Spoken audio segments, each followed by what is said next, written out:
Retirement of a partner के problem में अगर सिर्फ retiring partner's share of goodwill has to be raised in the books तो हम कैसे सॉल्व करेंगे। हेलो एवरीवन, आज के लेक्चर में हम ऐसा ही इंटरेस्टिंग प्रॉब्लम देखने वाले हैं रिटायरमेंट ऑफ अ पार्टनर के प्रॉब्लम में से illustration number 5 from page number 178। So let's get started. Given below is a balance sheet of Vaishali, Madhuri and Menaka who were sharing profits and losses in the ratio 3:3:3। मतलब ये उनका old profit sharing ratio है, right? हमें balance sheet दिया गया है। Balance sheet के नीचे क्या लिखा है? Let us read. Vaishali retired on 1st April 2019 from the firm on the following terms. Number 1, furniture to be valued at 14,000. So furniture के आगे स्टार कर देते हैं। मशीनरी एट 38,000, तो मशीनरी के आगे star, and motor car at 23,800, so motor car के आगे भी स्टार कर देते हैं। Next, RDD has to be maintained at 5% on debtors, तो आरडीडी को स्टार कर देते हैं। Goodwill of the firm is to be valued at 15,000, however only Vaishali's share in it is to be raised in the books. जो firm की goodwill है वो हमें दी गई है और हमें बोला गया है जो रिटायरिंग पार्टनर है उसका ही शेयर हमें सिर्फ रेज करना है, ठीक है।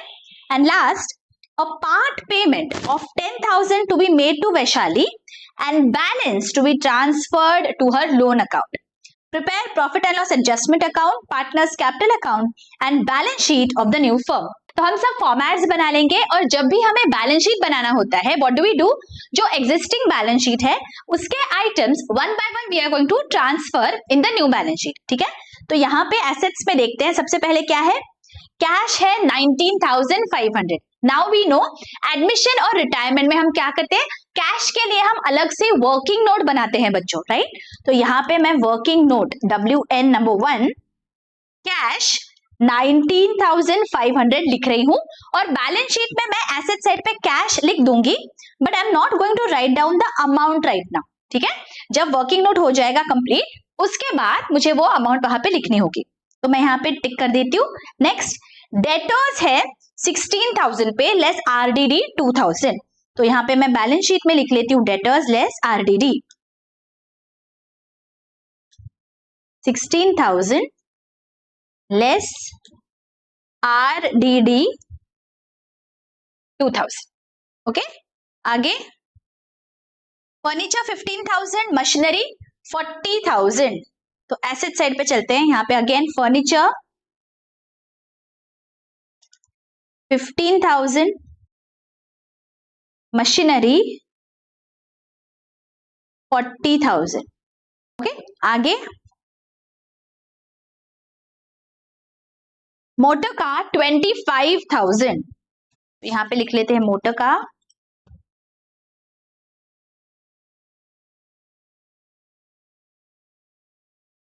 ऑल राइट, आगे प्रॉफिट एंड लॉस अकाउंट 4,500, ये क्या है? ये डेबिट बैलेंस है प्रॉफिट एंड लॉस अकाउंट का। प्लीज रिमेंबर एसेट साइड पे दिख रहा है बच्चों, so this has debit balance. Okay, this is our accumulated loss है ये। सो अगर मैं लॉस ट्रांसफर करूंगी एक्यूमुलेटेड तो मेरी एंट्री क्या आ जाएगी? Partners capital account debit to profit and loss account. Remember ये मेरा एक्यूमुलेटेड लॉस होता है जो मुझे सारे पार्टनर्स में ओल्ड प्रॉफिट शेयरिंग रेशियो में ट्रांसफर करना है। ओल्ड प्रॉफिट शेयरिंग रेशियो क्या है? इक्वल है, देखो 3:3:3। सो 4,500 को मुझे डिवाइड करना है सारे पार्टनर्स में, तो मेरी एंट्री आ जाएगी partners capital account debit to profit and loss account. Please remember ये मेरा एक्यूमुलेटेड लॉस है। ओके, तो let me go to the partners capital account and here I am going to write down to profit and loss account 1,500 each. Okay, मैंने equally divide कर दिया है 4,500 को, right. तो यहाँ पे टिक मार्क कर लेते हैं। तो अभी एसेट साइड हमने सारा ट्रांसफर कर दिया। Late us look at the liabilities side. Creditors है 10,500, तो लायबिलिटीज में चलते हैं। यहाँ पे मैं लिख दूंगी क्रेडिटर्स 10,500। आगे बैंक ओवरड्राफ्ट 5000, तो यहाँ पे लाइबिलिटी साइड पे लिख लेते हैं बैंक ओवरड्राफ्ट 5000। आगे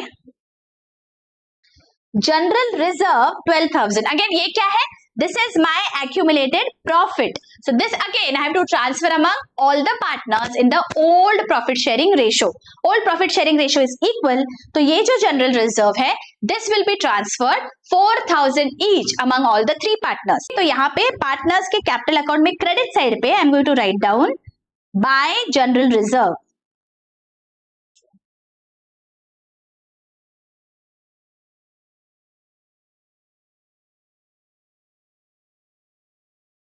ऑल राइट, आगे ये सारे बैलेंसेस दिए गए हैं, तो हम क्या करेंगे, पार्टनर के कैपिटल अकाउंट में चलते हैं और यहाँ पे बैलेंसेस राइट डाउन कर देंगे। So by balance brought down, what are the balances, 28,700, 31,800 and 30,000, ठीक है, ओके। तो यहाँ पे हमने सारे कैपिटल अकाउंट के भी बैलेंसेस ट्रांसफर कर दिए। Now what are we going to do, one by one let us look at the adjustment. पहली एडजस्टमेंट क्या है, furniture to be valued at 14,000। अब मेरा फर्नीचर बैलेंस शीट पे कितने पे दिख रहा है, देखो बैलेंस शीट में फर्नीचर इज अपियरिंग एट 15,000, लेकिन मुझे 14,000 पे फर्नीचर को दिखाना है, मतलब फर्नीचर के अमाउंट को मुझे कम करना है। किसी भी एसेट को अगर कम करेंगे तो उसे क्रेडिट कर देंगे, तो मेरी एंट्री आ जाएगी revaluation account debit to furniture 1000। तो फर्स्ट इफेक्ट रीवैल्यूएशन अकाउंट में डेबिट साइड पे टू फर्नीचर 1000, और तुरंत सेकंड इफेक्ट बैलेंस शीट में फर्नीचर से माइनस कर देंगे 1000 लेस डिप्रिसिएशन। ओके चलो आगे, मशीनरी 38,000 पे दिखनी चाहिए, मशीनरी कितने पे दिख रही है, 40,000 पे, मुझे इसे 38 पे दिखाना है, मतलब मशीनरी की वैल्यू को मुझे कम करना है। अगेन अगर कम करना है तो मुझे क्रेडिट करना होगा, so revaluation to machinery 2000, so revaluation account debit to machinery 2000। तुरंत इसका सेकेंड इफेक्ट जाएगा, मशीनरी के अकाउंट में चलते हैं और यहां पे माइनस कर देंगे 2000, 38,000 less depreciation. Please remember for every adjustment ask yourself, मैंने इसके दो इफेक्ट्स दिए हैं क्या, ठीक है, बहुत बार ये चांसेस हाई होते हैं that we forget to give the second effect, ठीक है, ask yourself after every adjustment have I given the second effect, alright, ठीक है। आगे मोटर कार 23,800 पे दिखना चाहिए, देखो मोटर कार 25,000 पे दिख रहा है, मुझे 23,800 पे दिखाना है, मतलब वैल्यू को बढ़ाना है या कम करना है, कम करना है, तो कितने से 1,200 से कम करना है, तो मेरी एंट्री आ जाएगी revaluation account debit to motor car 1,200। So let us pass this entry, revaluation में चलते हैं, यहां पे लिख देंगे टू मोटर कार 1,200 और तुरंत इसे मोटर कार से माइनस कर देंगे, यहां पे 1,200 लेस डेप्रिसिएशन 23,800, तो चलो यहां पे टिक कर देते हैं।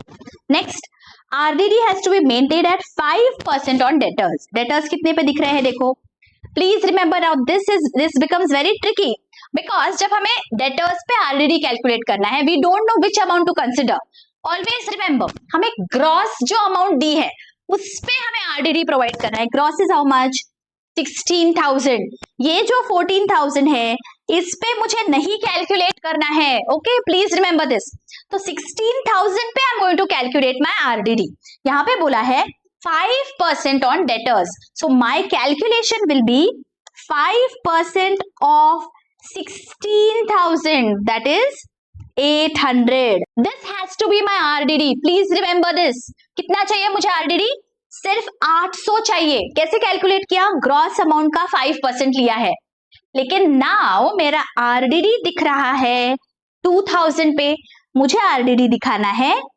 800 पे। मतलब आरडीडी को मुझे कम करना है। आरडीडी का बैलेंस हमेशा क्रेडिट होता है बच्चों। मुझे किसी भी क्रेडिट बैलेंस को अगर कम करना है मतलब मुझे करना पड़ेगा डेबिट। तो मेरी एंट्री यहां पे हो जाएगी RDD account debit to revaluation. Try and understand okay यहाँ पे क्या हुआ है। सबसे पहले हमने कैलकुलेशन किया है हमारे ग्रॉस अमाउंट पे। व्हेन वी कैलकुलेटेड हमारा 800 हमारा आरडीडी दिख रहा है, लेकिन यहाँ पे 2000 है। मतलब कितने से मुझे आरडीडी को कम करना है? 2000 माइनस 800 दैट इज 1200 से मुझे आरडीडी को कम करना है। आरडीडी को होता है क्रेडिट बैलेंस। अगर क्रेडिट को कम करना है मतलब ऑपोजिट करना होगा, डेबिट करना पड़ेगा। तो मेरी एंट्री हो जाएगी RDD account debit to revaluation 1200। Are you getting this? तो यहाँ पे फर्स्ट इफेक्ट मेरे रीवैल्यूएशन अकाउंट में by RDD 1200 and second effect, now be very very attentive. See second effect कैसे हो रहा है। डेटर्स में जाएंगे बैलेंस शीट में एंड यहाँ पे ये जो आरडीडी है ये मुझे माइनस करना है 1200। मतलब अगर मैं इसका इफेक्ट देखती हूं तो मेरा आरडीडी क्या हो गया? 2000 माइनस 1200। मतलब ये जो आरडीडी है this is only 800। Are you all getting this? हमने क्या किया, जो आरडीडी है ये 2000 था, इसमें से मुझे 1200 माइनस कर दिया तो मेरा 800 ही आरडीडी है। This is how I am going to show it and outer column पे आएगा 15,200। समझ में आ गया आरडीडी का हमने किस तरह से कैलकुलेशन किया है, किस तरह से प्रेजेंट किया है इसे बैलेंस शीट में। Is this very very clear? इसी बात पे एक लाइक तो जरूर बनता है बच्चों। Thank you so much. Okay तो चलो आगे चलते हैं। Goodwill of the firm is valued at 15,000। मतलब पूरे फर्म की गुडविल 15,000 है, ठीक है। लेकिन वैशाली का share has to be raised in the books. जो रिटायरिंग पार्टनर है सिर्फ उसका शेयर मुझे रेज करना है। जब भी रेज करते हैं गुडविल, इसका मतलब गुडविल मेरे बैलेंस शीट में दिखना चाहिए। We have to remember this, तुरंत कनेक्शन याद आना होना चाहिए दैट गुडविल अभी मेरे बैलेंस शीट में दिखेगा बिकॉज मैंने रेज किया है, क्रिएट किया है। तो मैं गुडविल को डेबिट कर दूंगी यहाँ पे, गुडविल अकाउंट डेबिट। और क्रेडिट किसे करूंगे? वैशाली को, राइट, बिकॉज उसका शेयर है। सो टू वैशालीज अकाउंट। अब बारी आती है अमाउंट की। टोटल फर्म का जो गुडविल है वो 15,000 है। यहाँ पे गलती होने के चांसेस होते हैं, हम पूरे 15,000 से क्रेडिट कर देते हैं वैशाली को। Please don't do that, read the words properly. यहाँ पे क्या है? ऑफ द फर्म दिया गया है, मतलब पूरे फर्म की गुडविल है 15,000। हमें सिर्फ वैशाली का शेयर निकालना है। कैसे निकालेंगे? उसका प्रॉफिट शेयरिंग रेशियो क्या है? यहाँ पे profit sharing ratio is equal. तो यहाँ पे 15,000 का 1/3 that is 5,000. So goodwill is only 5,000 rupees, that is वैशाली's share. Is this very very clear? यहाँ पे गलती हो जाती है, हम पूरे 15,000 लिख देते हैं। Why? Because हमें बहुत जल्दबाजी थी, हमने वर्ड स्किप कर दिए, ठीक से पढ़ा नहीं। Read this. Goodwill of the firm is 15,000. तो वैशाली का शेयर is 15,000 का 1/3 that is 5,000. तो अभी इसके दो इफेक्ट्स देंगे। फर्स्ट इफेक्ट, गुडविल को डेबिट किया, मतलब बैलेंस शीट में गुडविल हैज टू अपीयर। तो बैलेंस शीट में चलते हैं और यहाँ पे I am going to write down goodwill 5,000। ये फर्स्ट इफेक्ट हो गया। और सेकेंड इफेक्ट, वैशाली के अकाउंट में उससे हमें क्रेडिट करना होगा। So by goodwill, please remember Vaishali के अकाउंट में चलना है। So this is Vaishali's account and your 5,000। Clear? चलो यहाँ पे हमें टिक मार्क कर देना है। Part payment of 10,000 to be made to Vaishali. Part payment किया है हमने 10,000 का, मतलब उतना हमने पैसा दिया है वैशाली को। तो हमारी एंट्री क्या आ जाएगी? Vaishali's account debit to cash 10,000, right. तो वैशाली के अकाउंट में चलते हैं, यहाँ पे हमें डेबिट कर देना है 10,000 से। प्लीज रिमेंबर वैशाली के अकाउंट में चलना है टू कैश अकाउंट। और सेकेंड इफेक्ट, मेरा जो कैश का वर्किंग नोट है वहां से पैसा गया, मतलब माइनस होगा। तो वर्किंग नोट में हम करेंगे माइनस 10,000, यानी कि एंड आगे क्या दिया है उसी एडजस्टमेंट में देखो, balance has to be transfer to her loan account. अब बैलेंस निकालने के लिए हमें क्या करना पड़ेगा, सबसे पहले तो रीवैल्यूएशन अकाउंट को क्लोज करके रीवैल्यूएशन का प्रॉफिट या लॉस हम सारे पार्टनर्स में डिस्ट्रीब्यूट कर देंगे एंड देन रिटायरिंग पार्टनर का हमें अकाउंट क्लोज करना होता है, राइट। तो now let us go to the revaluation account. Revaluation account में मुझे डेबिट की टोटल ज्यादा लग रही है, यहाँ पे डेबिट साइड की मेरी टोटल आ रही है 4200, तो I am going to write this down and 1200 जब मैं माइनस करती हूं तो मेरा लॉस आ जाता है 3000. This loss I have to transfer among the all the partners in the old profit sharing ratio. So by revaluation loss, please remember because debit side की total ज्यादा है, ये मेरा loss है, so I have to transfer it among the partners Vaishali, Madhuri and Mansi. 3000 को equally divide कर देंगे 1000 each. And second effect, partners के कैपिटल अकाउंट में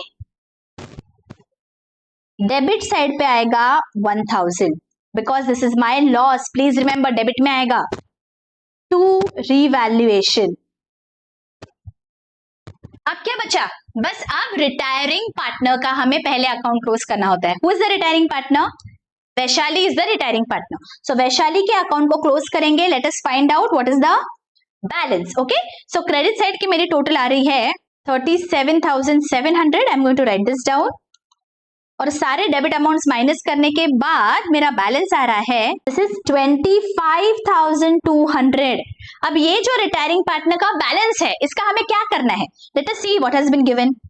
देखो यहाँ पे दिया है balance has to be transferred to her loan account, मतलब हमें वैशाली का लोन अकाउंट यहाँ पे बनाना है और वहां पे हमें अमाउंट को ट्रांसफर कर देना है। ओके, तो here I am going to write down to Vaishali's loan account.